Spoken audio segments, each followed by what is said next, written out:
Ang kumaring ultramaldito ko po, si Alex Brosas, is the biggest Noranian this side of Hollywood.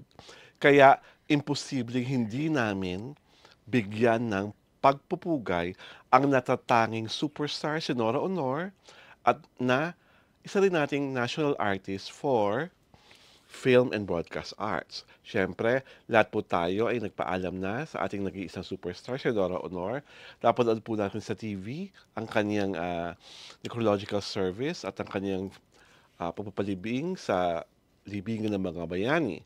At alam na rin po natin na maraming tao talaga ang nabigla at nalungkot sa pagkawala ni Miss Nora Honor. Mare, alam ko close kayo ni Ate Guy. Pakikwento, paano ba nagsimula ang pagmamahalan yung Hindi dalawa? naman, I'm not close to any celebrity. Kaya lang, I was given a chance to be at least introduced to her. Okay. Diba?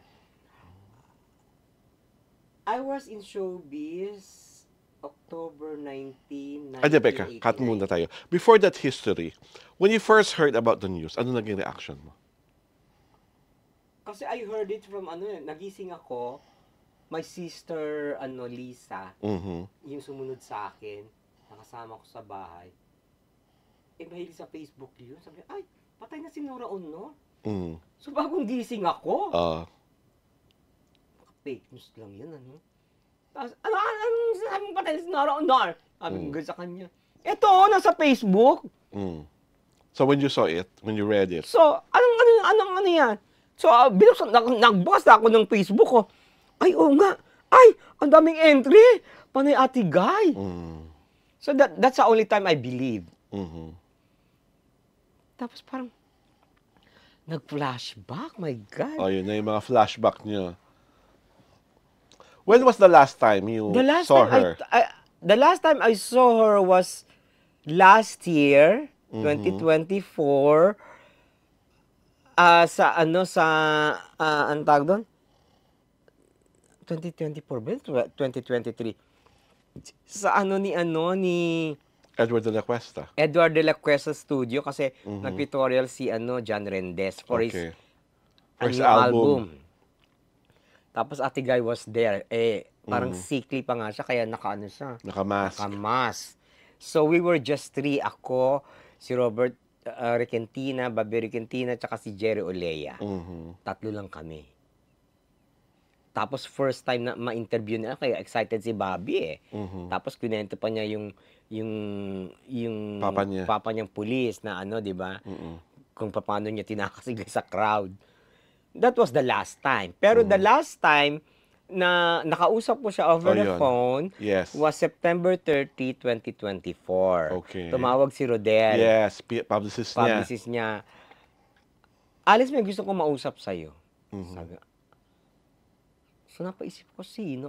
Since Rodel siya, alam ko na si Ate Guy. Tapos, Alice, kumusta ka na? Ay, Ate Guy, eto po, kaka-operate ko pa lang. Oo nga, nabalitaan ko, sabi niya gano'n. I'm sending you Something. sabi niya gano'n.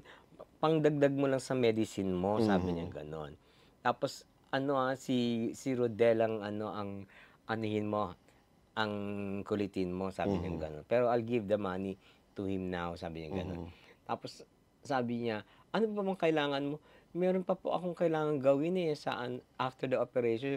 O sige, sabihin mo lang sa akin,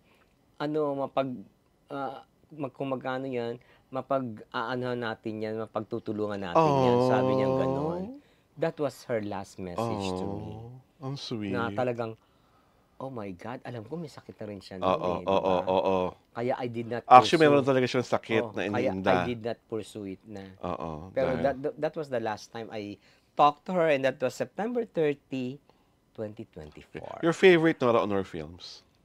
Ay, Nothing Beats Inaka ng Anak Mo. Okay. Diba? Bona, Mhm. Himala is na number 1. I love Beloved. Pareho tayo. Oo. That's my favorite Nora Honor Oo, movie. kasi Inglesera siya Inglesera doon siya doon, mayaman siya doon. Tapos, Oo. ang karibal niya, si Hilda Coronel. Oo, flight stewardess siya doon Oo, at pwede niya tapatan si Hilda Coronel sa kasosyalan. That was, I think, the biggest gamble that Nora did in her career. Kasi lagi siya kilala sa api-apihan, di ba? Oo. Sa mga roles na... At saka nag-swimsuit siya. Yes. Pink yata yung swimsuit. Yes. Tumalon sa dagat, sinave si Hilda Coronel, di ba? Na nalulunod. Kaya sa akin, Nora going against her type in The Beloved. I also love her in Bilangin sa mga ang Bituin sa Langit. Oo, magaling As din siya. Magnolia de la At saka Cruz. ano yun iba-ibang karakter, pero siya lang lahat, siya lang ano? lahat. Bata, ano? Nakita mo kung gano'n siya kahusay, gano'n siya ka-versatile. At kita mo talaga na kada isang katauhan, kung batang Nora.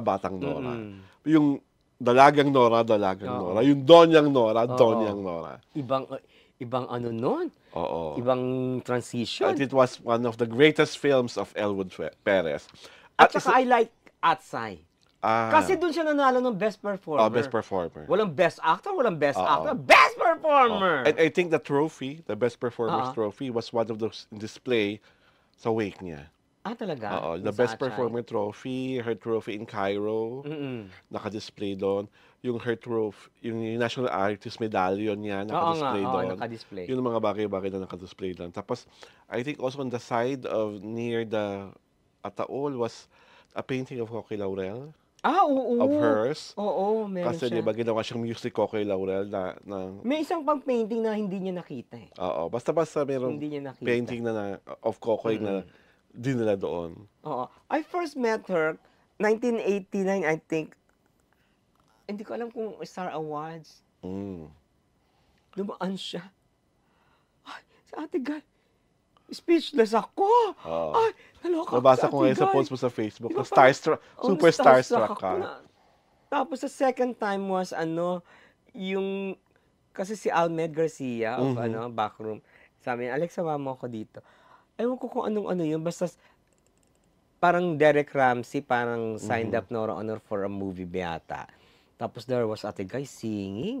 Malapit sa isa bar na malapit sa Shangri-La, sa Shangri-La Hotel. I think one of your best recollections was yung kunyanto mo sa Facebook.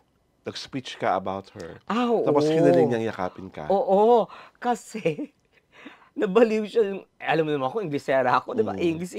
So, lahat ng mga tao, lahat ng mga reporters, modesty aside, ako sa lahat ng nag-speech, sa akin sila humanga kasi all English, tapos I made a recollection of our first meeting, tapos, yung huli kong sinabi, na talagang palakpakan yung mga tao, was, Ate Guy, this I can assure you, pag may umaway sa iyo, dadaan siya sa akin. Sukdo lang pumatay ako.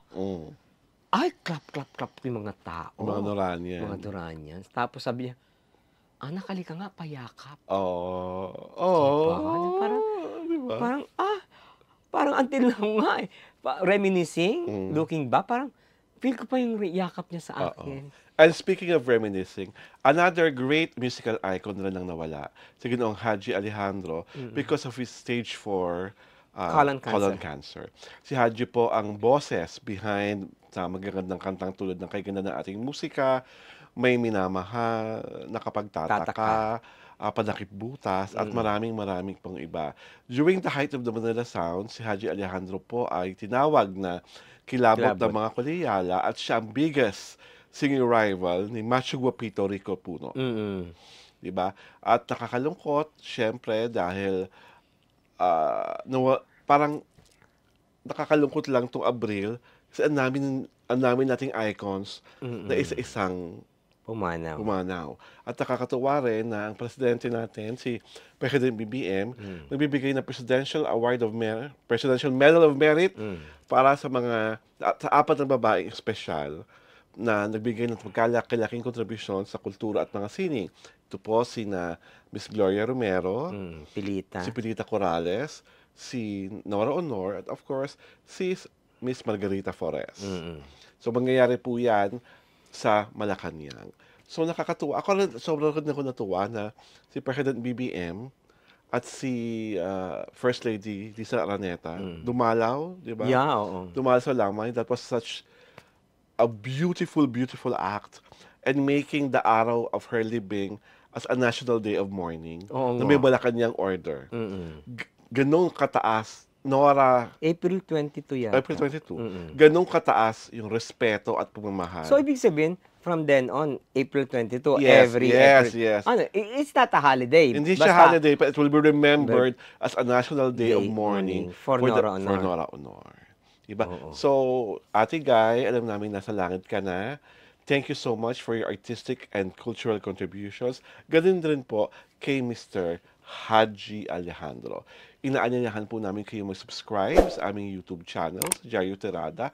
At syempre pa, sunod niyo po kami sa Facebook pagina para hindi kayo maiiskupan. Pinapalabas po ang The Hitty Show tuwing Sabado at Linggo, alas 4 ng hapon. Ito po si Alawad Ignacio, the diva that you love. Kasama ko ang aking kumaring Utro Maldita. Hi, this is Alex Brosas. Ito po ang The Hitty Show, ang tayo na talaking showbiz edition.